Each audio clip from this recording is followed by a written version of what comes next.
धीरे धीरे आवाज गहराई में उतरती है। हर शहर की दीवारों के पीछे कुछ न कुछ छुपा होता है, कोई पुराना राज, कोई छुपी हुई सच्चाई या फिर कोई ऐसी चीख जो कभी बाहर नहीं आ पाती। राजनगर में भी अब कुछ ऐसा ही हो रहा था। मिशा गायब हो चुकी थी, पलक झपकते, दिन दहाड़े।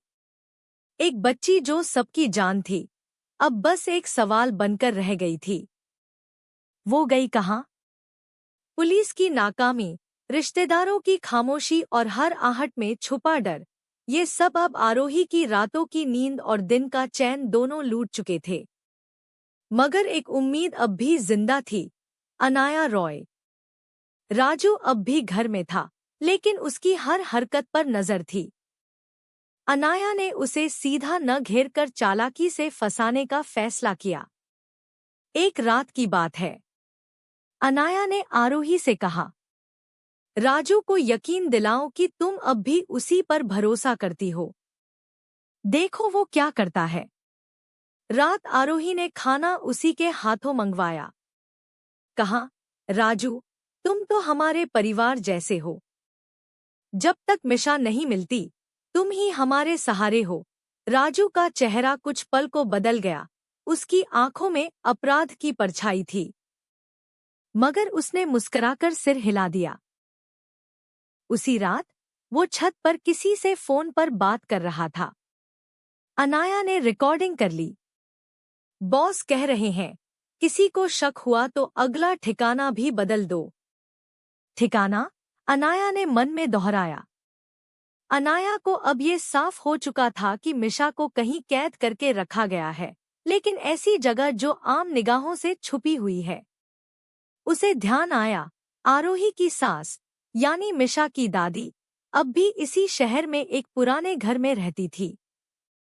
कई सालों से उनसे कोई मिलने नहीं जाता था।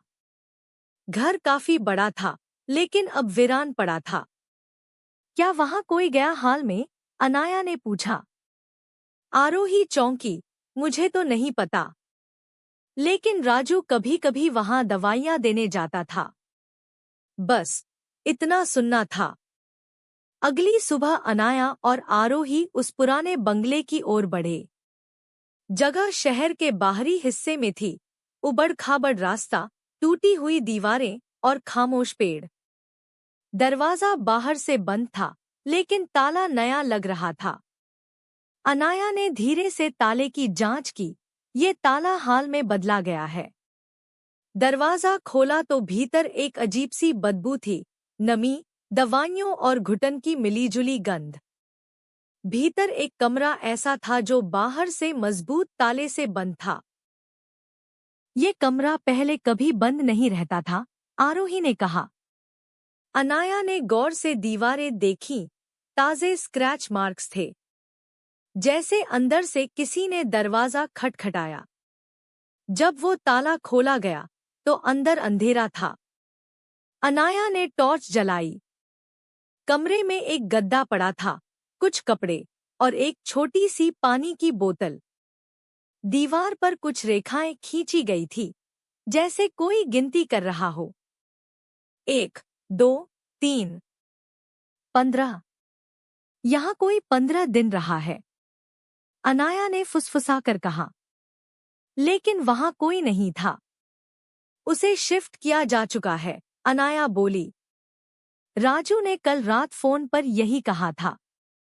वापसी पर अनाया ने घर के पुराने सामान खंगालने का सुझाव दिया, शायद कुछ ऐसा मिल जाए जो इस प्लान से जुड़ा हो।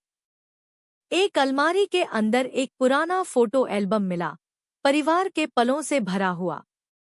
लेकिन एक तस्वीर पर अनाया की नजर टिक गई। तस्वीर में आरोही की सास के साथ खड़ा था एक अजनबी आदमी, लंबा, गहरी आंखें, मुस्कुराता चेहरा। ये कौन है? अनाया ने पूछा। आरोही ने माथा सिकोड़ते हुए कहा, ये मेरे पति का चचेरा भाई है, रघु।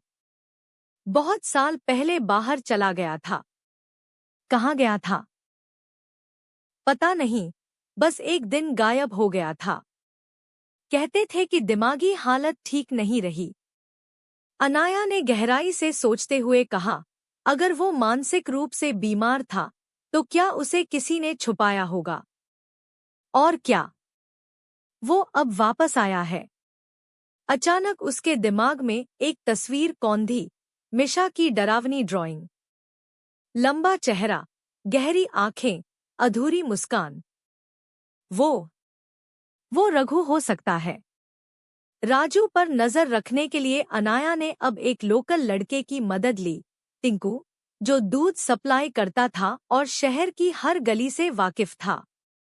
टिंकू ने बताया, मैडम, राजू पिछले हफ्ते 2 बार एक पुराने मंदिर की तरफ गया था, लेकिन पूजा करने नहीं, वहां पीछे की तरफ कुछ सामान लेकर गया था। अनाया का मन कह रहा था, वहीं कोई सुराग है। अब कहानी वहां पहुंच चुकी थी जहां हर परछाई डरावनी लग रही थी। अगले दिन तड़के 4 बजे अनाया और टिंकू मंदिर के पीछे पहुंचे।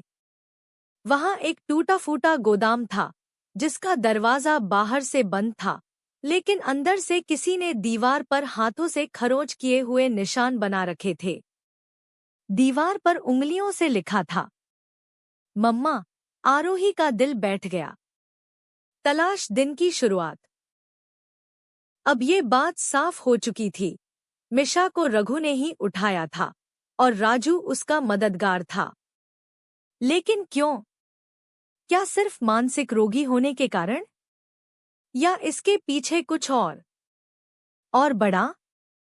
अनाया ने धीमे स्वर में कहा। अब खेल शुरू हुआ है। पहले पत्ते खुल चुके हैं, पर असली मोहरे अभी बाकी हैं। Part 3 next video.